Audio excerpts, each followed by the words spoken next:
مكناسة الزيتون، العاصمة الإسماعيلية، باريس بلاد المغرب، خليط من السحر والخرافة والتاريخ، مدينة يحرسها الأولياء.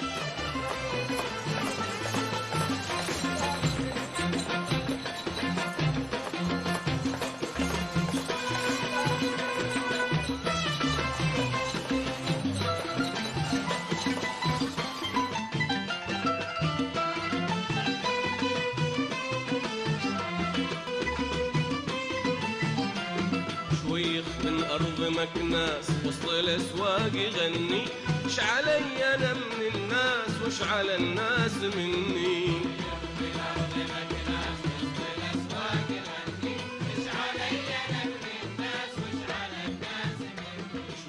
مكناس، المدينة المغربية العريقة، مدينة ساحرة، مدينة ساحرة تنافس في تاريخها وعراقتها مدن المغرب الأخرى كفاس. فإن كانت فاس مهد الملكية بالمغرب وعاصمة دولة الأدارسة وأول دولة إسلامية فيها، فإن مكناس هي عاصمة رجل يوصف بأنه أعظم الملوك العلويين وأقواهم، المولى إسماعيل، ومنه جاءت تسميتها العاصمة الإسماعيلية. يا صاحب من جميع الخلايق، افعل الخير تنجو واتبع للحقايق. تقع مدينة مكناس في قلب شمال المغرب، وموقعها الاستراتيجي جعلها في ملتقى أهم الطرق الرئيسية الوطنية، ومحورا مهما على مستوى الحركة الاقتصادية والسياحية، إذ لا تبعد عن مدينة زرهون التي يوجد فيها ضريح مؤسس الدولة الإسلامية في المغرب إدريس الأكبر سوى 30 كيلومترا.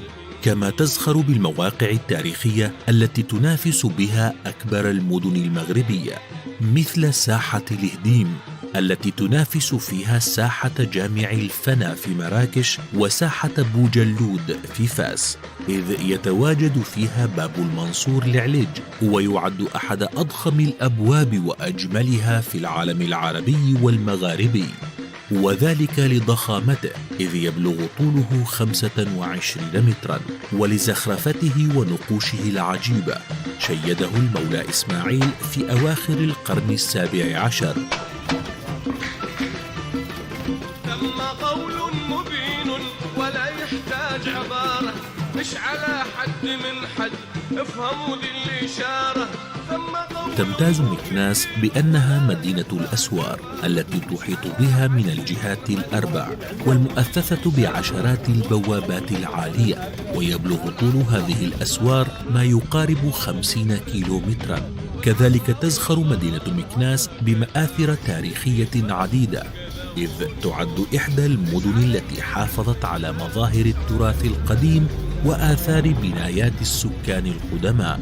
أيضا من معالم مكناس صهر جسواني الذي كان يستعمل قديما كمخزن للحبوب والمواد الغذائية، لكن تم تحويله إلى خزان مياه كبير في بداية القرن التاسع عشر. وما أحسن كلامه إذا يخطر في الأسواق، تره للحوانيت يلفتوله بالعناء. وليلي حسناء مكناس.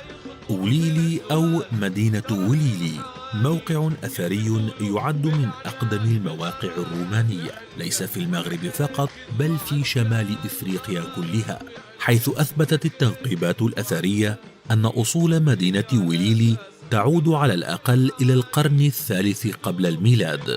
كما كشفت التنقيبات العديد من المقتنيات الأثرية التي تعكس الصورة وطبيعة الحياة في ذلك الزمن، منها الأواني والقطع النقدية والمنحوتات، والعديد من المنازل الأثرية كمنزل فينيس، منزل أعمال هرقل، وقصر كورديان. كل هذه الذخيرة والإرث الحضاري والتاريخي لمدينة مكناس أهلها بامتياز كي تدرجها منظمة الأمم المتحدة اليونسكو على قائمة التراث العالمي عام 1996.